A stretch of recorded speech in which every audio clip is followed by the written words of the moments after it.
અને તો ખાલી પ્રાર્થના કરીને એટલું કોણ કે માં આ 6 લાખ રૂપિયા છે ને મારા બધાને છે ને એક એક રૂપિયો કરી અને બધાને મારા પાસા હાલવાના, એવું હું તને હું જવાબદારી આલું છું. કેવું જોજો પણ હું માતા છું, એક સમય કોર્ટ છોડ દે, હું છોડું નહીં. આ તો મને દયા આવે છે એટલે હું કહું છું કે કોઈ પણ ઘેર આવી તકલીફ થઈ ગઈ હોય અને વિશ્વાસ હોય કે જાગતી જ્યોત માતા છે અને બધાની અરજીઓ સાંભળે છે અને બધાના કામ કરે છે, એવો તમને વિશ્વાસ હોય ને તો બે હાથ જોડીને કહેવાનું કે માં આટલું દેવું છે ને આ માગવા વાળા બસ ખાલી એટલી કૃપા કર કે લોહી પીતા બંધ થઈ જાય, અમને થોડી રાહત અપાઈ દે માં. બસ એ કહી દેશે કે માં 2 વર્ષ સુધી ભાઈ વાંધો નહીં, 2 વર્ષ પછી પૈસા આલજો. આવો વિશ્વાસ હોય ને ખાલી મને પ્રાર્થના કરો ને, બીજે જ દારથી છે ને એ માગવા વાળાના બધાના ફોન બંધ કરાવી દઉં, એટલી સામર્થ્ય રાખું. પણ પણ પણ પણ એ પૈસા તમે મને પ્રાર્થના કરી અને તમારી અરજી સાંભળી અને માગવા વાળાના ફોન આવતા બંધ થઈ કરાવી દઉં કદાચ મારી કૃપાથી, તો તમને જે તે સમયગાળો 2 વર્ષનો મળ્યો હોય ને તો એમાંથી તમારથી થાય એટલી મહેનત મારી માતાને આગળ કરી, તમારી કુળદેવીને આગળ કરી કે માં બસ ખાલી આટલી કૃપા કરી દે, થોડું આ 2 વર્ષ એટલું બધું મને કમાઈ આલ, તું તમે ધંધો હાલ, મારે બેહી નહીં રહેવું, મારે માં ડાયરેક્ટ કોકના ખાતામાંથી નહીં નખાવડાવવા, માં મારા રસ્તામાંથી બેગ મળે એવું નહીં જોતું. અત્યારે તો આવી આશા રાખે માં અહીંથી જઉં છું અને આગળ જતા બેગ મળત મારી ખુખાર મેરડી સાચી કે અને એમ ખુખાર મેરડી નવરી ના હોય તમને બેગો હાલે મને શું આવે. પણ તમારે એવી પ્રાર્થના કરાય કે માં આ 2 વર્ષનો તે કીધું તું ને પણ તારા મારી બોલી પ્રમાણે, મારી માનતા પ્રમાણે, મારી પ્રાર્થના પ્રમાણે આ માગવા વાળા હવે ફોન કરતા નથી, મને થોડી મુદત આલી, થોડી રાહત આલી છે, પણ માં 2 વર્ષ છે ને માં મારે બેહી નહીં રહેવું, મને જે આવડત છે ને એ મને તું કૃપા કરી અને મને નોકરી ધંધો સારો બતાય. મારો રોજગાર છે તો માં થોડો રોજગાર હું તને આગળ રાખીને ચલાવું છું, માં રોજગાર થોડો વધારે હાલ. તો હું માતા એવું કહીશ કે 2 વર્ષ તો સમયગાળો છે ને તો વાયદો તે કદાચ હું હલાવું વચ્ચે રહી અને દેવું તે હું મેરડી ભરી આલું, અને એમાં તમે ખાલી નિમિત્ત જ હોવ. પણ આજના કાળા મોથાનો મોણવી એમને નહીં કહેતો લુચ્ચો, બોલીને બીજું બોલે એવું માણસ આ એમને નહીં કહેતો. આ જમાનો કે છે ને તરત હમણાં જો માગવા વાળા ફોન બંધ થઈ જાય ને બધું ફોન આવતા બંધ સુખ શાંતિ થઈ જાય ને એટલે ભૂલી જાય કે મારા 2 વર્ષ પછી હાલવાના છે. તો 2 વર્ષમાં 2 મહિના બાકી ફોન ચાલુ થાય ને એટલે પછી મેલડી યાદ આવે કે માં મેલડી તો ત્યાં વાયદો હાલ્યો તો ગોડા બે શું લી હાર્યો એ ભાઈ એવી આશા ના ડાયરેક્ટ માડી કોકના ખાતામાંથી ટ્રાન્સફર કરી આલ ને તેવી રીત ના થાય. બહુ એવી જરૂરિયાત હોય તો બરોબરની વસ્તુ છે. દેવ પાતાળમાંથી પૈસા કાઢીને આલે, પાતાળ ફાડીને આલે, જો ઊભા હોય તોથી મળે, પણ એ છેલ્લી ઘડીની વસ્તુ છે. બધો આરો પૂરો થઈ જાય ને તારેની વસ્તુ છે.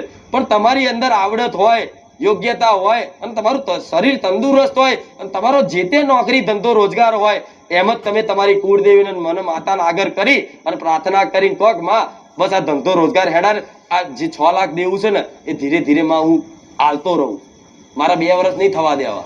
જો એ દીકરા પર મને માતાનો વિશ્વાસ આવે તો 6 મહિના ભરી આલું. કેટલા મહિના?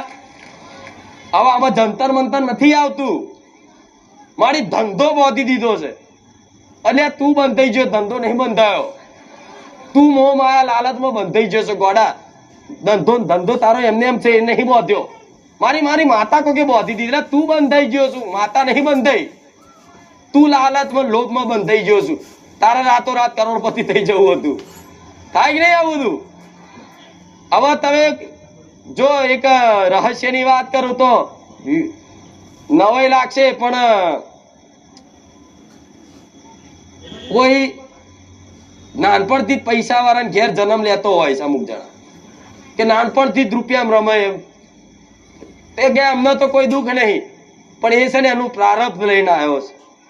એના જન્મો જન્મના હારા કર્મો હશે ને તારે એને ભગવાને રૂપિયા વાળાના ઘરમાં જન્મ આલ્યો છે એને સુખ ભોગવવા માટે. તમે પુણ્ય કરો કે પાપ કરો એનું ફળ તમારે ભોગવવું, તેનું જમા હોય જન્મો જન્મનું, તો ભગવાન એ પરિવારમાં જ નાખે કે કરોડ અજોડપતિને ઘેર જન્મ થયો એટલે એને નોનપણથી જ મજા દેખાય તમને, પણ એની મજા છે ને થોડી જવાની વધે ને અને વટે ને એટલે એને ખબર પડે ખાલી રૂપિયામાં સુખ નથી.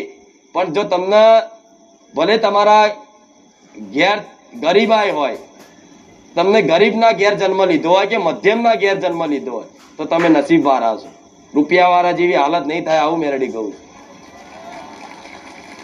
રૂપિયા વાળાના ઘેર ગોડા પરિવારના 5 સભ્યો ભેગા ખાઈ નહીં શકતા. દીકરો બાપનો હોમું બોલે અને દીકરી બાપનો હોમું બોલે. દીકરો બાપને આવડી ગાર બોલે અને અત્યારની દીકરીઓ આટલી ગાર બોલે. એમની દીકરીઓ ને એમના દીકરાઓ મોટા મોટા ડ્રગ્સ, ગાંજા, સિગરેટ જાહેરમાં પીવે. આજે તે તમારા કુળમાં આવી મર્યાદા જળવાય છે, તમે બહુ નસીબવાળા છો. આજ કોઈ પણ દીકરો હશે કદાચ સિગરેટ પીતો હશે ને અંદર ખાને, પણ વડીલની હોમે નહીં પીવે. આજ કોઈ પણ દીકરી હશે કોઈ ગરીબ ઘરની, મધ્યમ ઘરની, પણ ક્યારે સિગરેટ નહીં પીધી હોય, ક્યારે એને દારૂ નહીં ચાખ્યો હોય. પણ જોઈ લો, જાઓ એવા જમાનામાં જવું છે, એવી ફેસિલિટીમાં જાઓ, જવું છે બોલો, આ ફોરેનમાં જવું છે બોલો, જાઓ દશા જોઈ આવો, જાઓ ખબર પડે. ગોડા તમે ભારત દેશમાં જન્મ લીધો ને તમે આવા કુળમાં જન્મ લીધો છે તો ભગવાને જે આલ્યું બધાને સારું જ આલ્યું છે. હમણાં તમારો છોકરો એવો કદાચ આડાવડા વ્યસન કરતો થઈ ગયો તો અમુક નહીં આવતા, અમુક મા બાપ કેવું કરે છે કે મારી મારો દીકરો બહુ દારૂ પીવે છે, મારી અમને ઘેર બધું તોડી નાખે છે, માં બધું દરવાજા તોડી નાખે, માં રિમોટ હોય તોડી નાખે, માં ખુરશીઓ તોડી નાખે છે. આટલી કૃપા હોય ને તમારા ઘેર તો સારું છે. માતાજીનો આભાર મનાય, મનાય કે નહીં? અને જેને આવી તકલીફ હોય કદાચ કે દીકરો હોમું બોલતો હોય, દીકરી કાયમ ના હોય, દીકરો કાયમ ના હોય, તોય ચિંતા ના કરતા. તમારી માં છે ને 100% તમારી માતાનો એના પ્રસાદ રૂપે એના ભોજન ખવડાવજો. 100% તમારી કુળદેવી એની બુદ્ધિ શુદ્ધ કરશે. તમારી કુળદેવીનો પ્રસાદ તરીકે ભોજન આલો, ધરાવો. માં લ ધરાયું છે, આજે દાળ ભાત કઢી ખીચડી બનાવી સ્વીકારજો.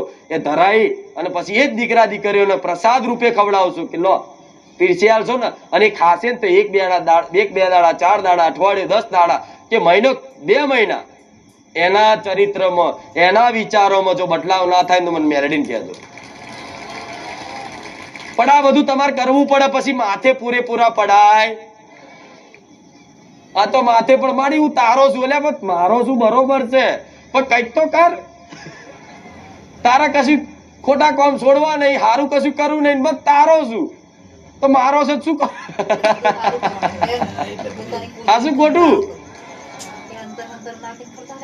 આ પોલીસ વાળા છે, એમનો છોકરો કોઈ કદાચ ગુનો કરે કાયદા વિરુદ્ધ, બરોબર, તો પોલીસ વાળાનો છોકરો હોય તો એની પર લાગુ પડે ને, કાયદો લાગુ પડે ને, નિયમ લાગુ પડે. જજનો છોકરો હોય, જજ પોતે હોય, એનો જ છોકરો જો કદાચ કોઈ એવી ગુનો કરે કાયદાકીય તો એ જજના છોકરાને લાગુ પડે. ભલે જજ છે તો થોડો એનો બચાવ કરે પણ એનો લાગુ પડે. તેવી રીતે હું માતા છું ને, તેવી રીતે આવી જે બી તમારા ગુનાઓ થયા છે તે લાગુ પડે તમારા જીવનમાં. પણ હું જોડે હોઉં ને, પણ એટલો તો માર ના પડવા દો કે તમને એની પીડા સહન ના થાય. આ વિશ્વાસ રાખજો. નકડ બેઠું તો આખી દુનિયા ફરી આવો, જાઓ. હું બેઠી છું અહીં અહીં, આખી દુનિયા ફરી આવો, જાઓ. અને જો સુખ મળે કહેજો હું બેઠી છું, અને અહીં કહેજો મારી હું સુખી થઈ. એક વ્યક્તિ તો બતાવો આ સંસારમાં, એક વ્યક્તિ તો બતાવો કે જે ભગવાન માતાજીથી વિમુખ હોય અને સુખી હોય. બસ ખાલી દેખાવ ના, દુનિયા દેખાડા જ કરે છે કે અમે સુખી છે. ના, એ કંઈક ની કંઈક વાતે, કંઈક ની કંઈક મજબૂરીઓમાં માણસ ફસાયેલા ને કેમનું જ મજા, પણ અંદરથી જોડતો હોય કેટલો મજા આવે. આ શું ખોટું? આ તમને કોઈ કે કેમનું છે, બસ મજા, આનંદ, મંગલ. પણ હું એમ કહું મારી કેમનું છે તો શું કે મારી આટલું કહું બહુ તકલીફ છે.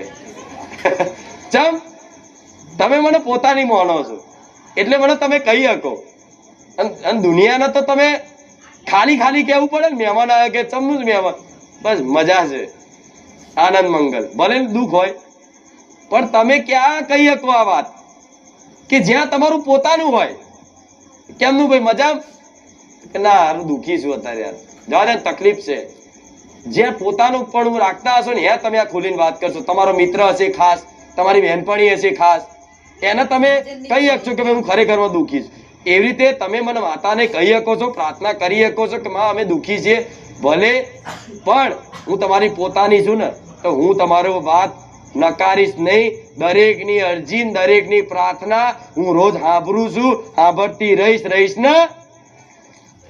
એમાં શંકા કરતા પછી હું સામે ભલે જવાબ ના આલું, જવાબ આલું નહીં, સામે સપને ના કહું, રૂબરૂ ના કહું, ફોટામાં તે વાત ના કાઢું, પણ તમારું સાંભળ્યું હોવો વિશ્વાસ રાખવો.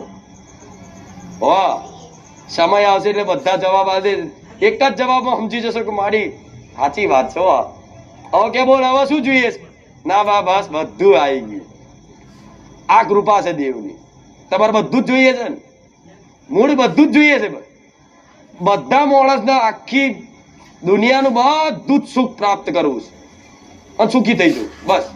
એટલે બધી વસ્તુ રમીન લાલચથી કે હું લાખોપતિ કરોડપતિ થઈ જાઉં એવી લાલચથી કદાચ કોઈ દીકરો, કોઈ ગમે તે વ્યક્તિએ કદાચ આમાં પૈસા નાખ્યા હોય જુગારમાં, શોર્ટકટ મારવા મૂળ, અને જો દેવું થઈ ગયું હોય ને તો તમારે અંદર એક આત્મહત્યા કરવાના વિચાર આવે કે હારું મારા ઘેર ઘડે ઘડે માગવા આવસ, ઘેર આવીને આબરૂ કાઢસ, ફર્યા વચ્ચે બોલી જાય, તમને સહન ના થાય. કેમ કે તમારી સ્વાભિમાન ઉપર કોઈ હાવાગીરી કરે એટલે તમને પીડા એ સહન ના થાય. પણ તમારી મજબૂરી હોય, તમે શું કરો? ભલે ગમે તેવા વાઘ જેવા, સિંહ જેવા હોય ને તો એ તમારે લાચાર થઈને ઉભું રહેવું પડે. ચમ એ તમે કોકની જોડથી લીધું છે ઉછીના વ્યાજે, બરોબર? હવે સમય ના આલો તો એ વ્યક્તિ હોય કે બેંક વાળા હોય તો તમારા ઘેર ઉઘરાણી આવવાના જ છે. એમાં પછી કે બેંક વાળાને જોજે એવું નહીં કહેવાનું. પણ એક ઉપાય બતાવું છું કે જો કદાચ આ ગલતીઓ થઈ, તમે જાતે જ કર્યું છે, એમાં કોઈ દેવી દેવતા કોઈ આયા નહીં, તમે તમારી લાલચથી તમે દેવું કર્યું છે. એકદમ શોર્ટકટ મારી પૈસા વાળા બનવા તમે દેવું કર્યું છે. મોટું ઘર લેવા દેવું કર્યું છે. ઝૂંપડું પાડીને બંગલો બનાવવા દેવું કર્યું છે. તો કદાચ આવું થઈ ગયું હોય તો દરેકના જીવનમાં થાય, પણ આ સમય તમારો નબળો છે એવું સમજી અને દેવું થઈ ગયું હોય તો તમારી કુળદેવીના શરણમાં અને મને માનતા હોય તો મારા શરણમાં એક હાથ જોડી વિનંતી કરવાની કે માં અત્યાર સુધી આટલા લોકોના મારા પૈસા આલવાના છે, માં મારા 6 લાખ રૂપિયા દેવું છે, માં અને માગવા વાળા લોહી પી જાય છે, માં શું કરું? તો છે ને મારી પર વિશ્વાસ હોય